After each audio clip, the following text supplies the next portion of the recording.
Hey guys, today we're actually working on the old Disco. I've been wanting a bit more light output for running trails at night, and a company called MaXpeedingRods was kind enough to send me some of their new LED light pods.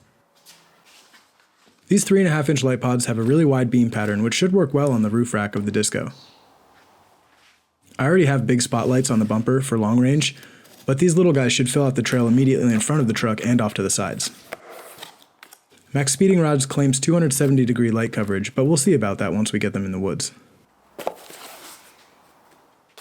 Each box comes with a pretty nice wiring harness, some hardware, and of course the lights themselves. They look to be well made with a die-cast aluminum housing and some kind of polycarbonate lens. It looks like they're IP68 water and dust resistant, which you'd expect for a light meant for the exterior of a vehicle, I guess. Also, I'm trying really hard to look past the fact that there's a Jeep on the packaging. Since each harness ties two light pods to one switch, I think we'll have to make our own harness so we can operate multiple pairs of lights with one space on our switch panel. For people who are just running a pair of these though, the harness is pretty nice. It consists of a standard 40 amp relay, a 10 amp inline fuse, and a switch for multiple lighting modes. The lights that I got have a white daytime running light, amber daytime running light, and of course the full spotlight mode. The daytime running lights do look pretty cool, but I may have to give up that feature in exchange for some wiring simplicity. So like I said earlier, I'd like to put these lights on my front runner roof rack.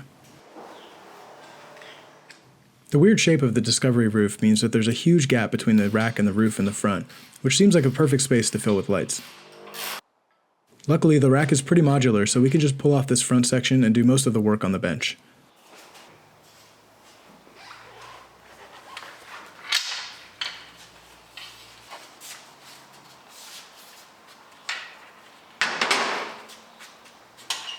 With the wind fairings removed, you can see the T-slot in the extruded aluminum rack that we'll be using to mount the lights. You may have also noticed that we have 6 of these new lights. 6 lights on the front seems maybe a bit excessive, so we're measuring the spacing for 4 lights, and then maybe we can use the other 2 for something else.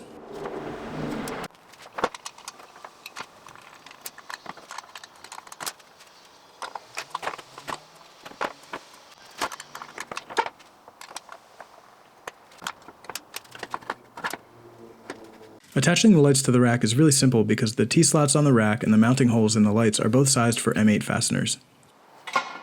One short bolt and a nut is all it takes to lock down the light to the rack.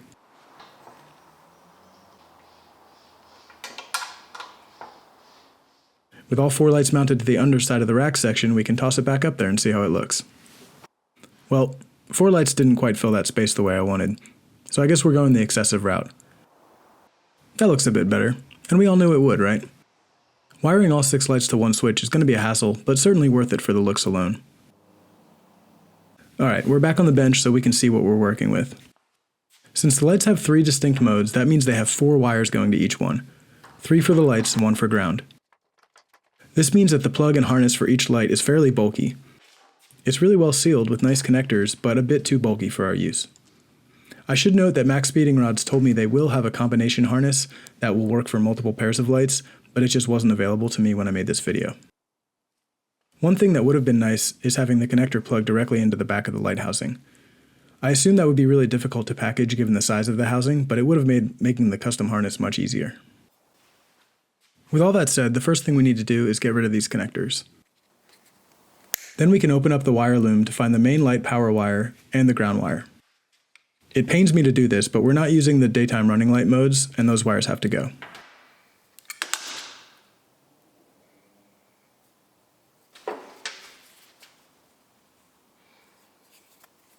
This is why it would be cool if I could just plug the connectors directly into the back of the lights.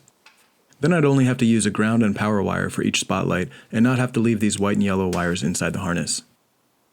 I know it won't hurt anything to leave them in there, but it makes for an unnecessarily thick harness going into the back of the light.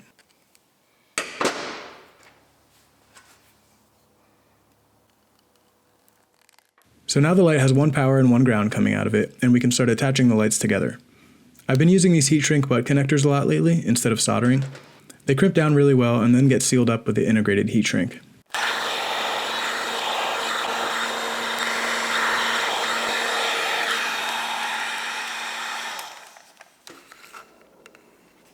When the connection's all made, I put a section of standard 3:1 black heat shrink over it, just so it looks presentable.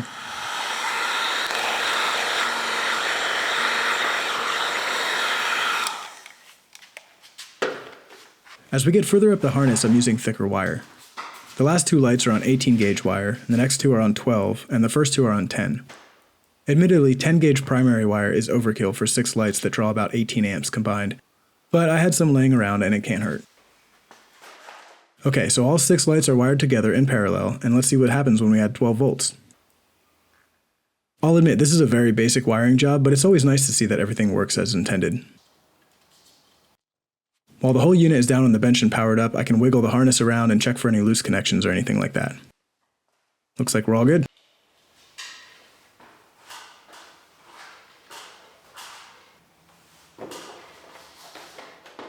So I'd say one of the main things keeping me from putting roof lights on this thing has been finding a clean way to get power from the engine bay up to the roof. I was thinking about passing the harness through one of the holes from my old factory roof rack, but that would involve a mess of silicone to seal it up and would have made removing the roof rack really hard. So instead, I'm using one of these wire concealers that just sticks to the windshield. With this, I'll just run the wires down the roof rack tower, through the wire concealer, through the plastic cowl cover, and into the switch panel. Might not be super elegant, but it's really simple and it looks just fine to me. Plus, if I ever want to remove the whole roof rack as one unit with the lights on it, I can just unplug the wires at the switch panel and pull the wiring out and take the whole thing off.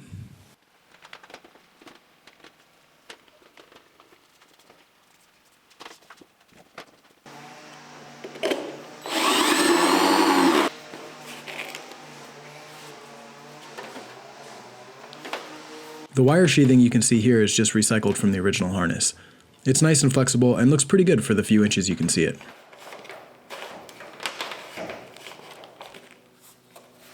Inside the engine bay, I'm just using split loom. I generally hate the look of this stuff, but it appears that Land Rover actually used this from the factory, plus this engine bay is disgusting anyway.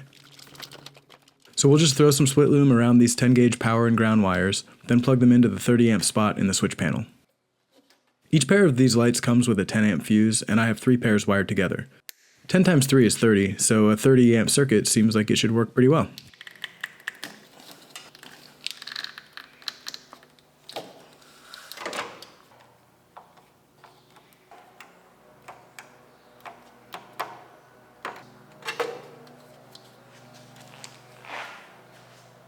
Okay, for a quick recap, we have 6 of MaXpeedingRods' new 3.5-inch LED light pods mounted to the bottom of the roof rack.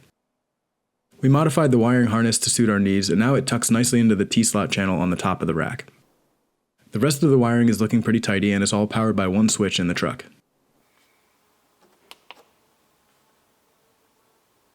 Also, I did notice that our installation may actually block some of the light from these side LEDs. Remember, MaXpeedingRods claims 270-degree coverage, but I think the roof rack tower is going to limit that to about 180 degrees. The easy solution to this would be to move the front rack tower back to the next crossbar, but it would look weird and I'm probably not going to do that. Either way, now that we have an extra 57,000 lumens on this old rig, let's go test it out.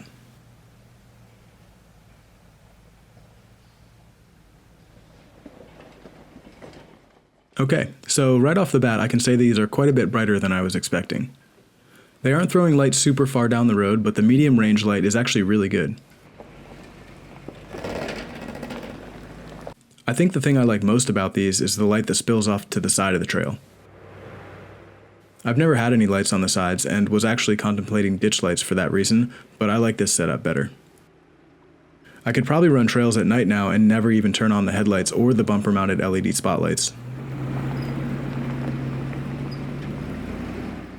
In this shot right here, you can see how much light comes directly off the side of these. The entire cliffside is lit up and the truck is completely perpendicular to it. It's pretty nice.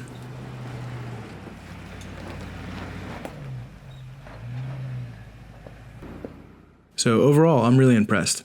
Each pair of these lights retails for about $130, meaning this entire system would be less than $400. That amount of light with the versatility of 6 individual light pods for that price is truly insane. Quality seems really good, and the forthcoming multiple light harness should make these a solid option for inexpensive off-road lighting. And I'd say that's a job complete. If you're interested in a set of these lights for yourself, there's some information and discount codes in the video description. Thanks for watching.